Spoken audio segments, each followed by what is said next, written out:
I won't say it's some kind of magic, এটা কোনো magic না, এটা আসলে। হ্যালো স্টুডেন্টস, আশা করি ভালো আছেন। আজকে আমি আপনাদের সাথে একটা টেকনিক শেয়ার করতে যাচ্ছি। আপনারা যারা আইএলস এর লিসেনিং এর আনসার ক্যাচ করা নিয়ে খুব বেশি সমস্যার ভেতরে থাকেন, হোপফুলি এই টেকনিকটা তাদের জন্য খুব কাজে দেবে। আরো স্পেসিফিক্যালি বলতে গেলে যারা গ্যাপ ফিলিং এর আনসার করা নিয়ে খুব বেশি সমস্যায় থাকেন, আশা করি এটা আপনাদের একটা ইমপ্রুভমেন্ট নিয়ে আসবে। কারণ পার্সোনালি আমার নিজের ক্ষেত্রে এই টেকনিকটা খুব কাজে দিয়েছে। একটা আইএলস এর লিসেনিং এর গ্যাপ ফিলিং এর আনসার সলভ করতে গেলে আমরা সাধারণত যা করি তা হচ্ছে যে আমরা একটা আনসার নিয়ে আমরা এখানে কি করি, আমরা এখানে গ্যাপের আগের গ্যাপের পরের কোনো কিওয়ার্ড আমরা দাগাই, এছাড়াও স্পেশাল কোনো নোটস থাকলে কোনো কিছু থাকলে আমরা সেটা মার্ক আপ করি, ঠিক আছে, পেন্সিল দিয়ে আমরা দাগাই। তো এভাবে করেও অনেকের দেখা যায় যে রেগুলার একটা সার্টেন একটা স্কোরে এসে তাদের আনসারিংটা আটকে থাকে, ঠিক আছে। তারা ধরেন কেউ আছে 5.5 এর উপরে তুলতে পারছে না, কেউ আছে 6 পয়েন্টের উপরে তুলতে পারছে না, কেউ আছে তাদের ফোকাস নিয়ে খুব বেশি সমস্যায়, যে কোনোভাবেই তাদের ফোকাসটা তারা করতে পারছে না, ঠিক আছে। সো হোপফুলি এই টেকনিকটা আপনাদের কাজে দেবে। টেকনিকটা খুব সিম্পল।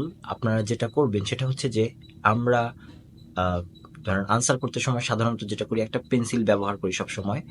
আমরা এই টেকনিকটা যখন অ্যাপ্লাই করব তখন আমরা পেন্সিল ব্যবহার করব না। পেন্সিলের হেল্প না নিয়ে আপনি যেটা করবেন সেটা হচ্ছে যে আপনি একটা অডিও প্লে করবেন, ঠিক আছে। ধরেন আপনি এই অ্যান্সারটা আপনি সলভ করতে যাচ্ছেন, এখন আপনার কি করতে হবে, আপনাকে এই অডিওটা আপনাকে প্লে দিতে হবে। প্লে দেওয়ার পর আপনি শুধু আপনার চোখ হাঁটাবেন এখান থেকে, ঠিক আছে।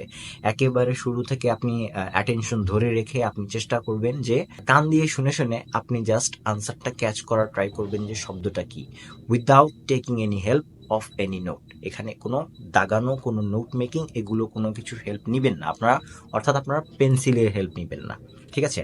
আমি কিন্তু বলছি না যে আপনাকে পেন্সিল ইউজ করা বাদ দিতে হবে লিসেনিং, এটা কখনোই করবেন না। আপনি সাধারণত রেগুলারলি যেভাবে আপনি প্র্যাকটিস করেন পেন্সিল দিয়ে দাগিয়ে, সেইভাবেই আপনি প্র্যাকটিস করবেন। বাট এটা ছাড়াও আপনি অন্য একটা সময়ে কোনো একটা লিসেনিং টেস্ট নিয়ে বসবেন, তখন কি করবেন, পেন্সিলের হেল্পটা না নিয়ে আপনি জাস্ট আপনার ব্রেইনের হেল্প, আপনার অ্যাটেনশনের হেল্প, আপনার ফোকাসের হেল্প নিয়ে আপনি চেষ্টা করবেন আনসারগুলো ক্যাচ করার, ঠিক আছে।